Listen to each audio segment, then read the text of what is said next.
đây nào đây à lớn ní nhom cầm pung tại thắt nơi sọc viền vén hay cái này như mình đang thay nơi không mở được không ô sau này mà tay nơi bẹt đạp lâu bao nhiêu bẹt đạp lâu như thế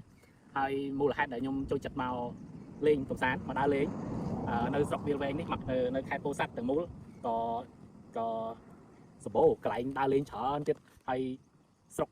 viền vén còn đôi chỉ khai po sắt cứ chỉ cô đào tiền cho để tiết tin chặt nhom clang មែន ទេ ដោយសារខេត្តពោធិ៍សាត់នេះគឺជាខេត្តមួយដែលអនុវត្តបានជោគជ័យគឺថាគ្មានសម្រាមតាមដងផ្លូវទេខ្ញុំជិះឡើងជិះក្នុងបរិវេណខេត្តពោធិ៍សាត់ហ្មងបងប្អូនតាំងពីកំពង់ឆ្នាំងមករហូតដល់ទីរួមខេត្តមកដល់ស្រុកវាលវែងនេះទៅដល់ឃុំអូសោមហើយបុកតាមផ្លូវជាតិ10នេះទៅកោះកុងគឺថាគ្មានសម្រាមទេបងប្អូនហើយលោកអភិបាលស្រុកក៏ដូចជាអាយដាមអភិបាលខេត្តគឺអនុវត្តបានជោគជ័យមែនទែនតកតងនឹងភូមិឃុំគ្មានសម្រាមគ្មានផ្លាស្ទិកហោះតាមដងផ្លូវហើយធុងសម្រាមគឺមានជាហោហែតាមដងផ្លូវនានានៅក្នុងខេត្តពោធិ៍សាត់ហើយជាក់ស្ដែងគឺលោកបានរៀបចំផ្លាក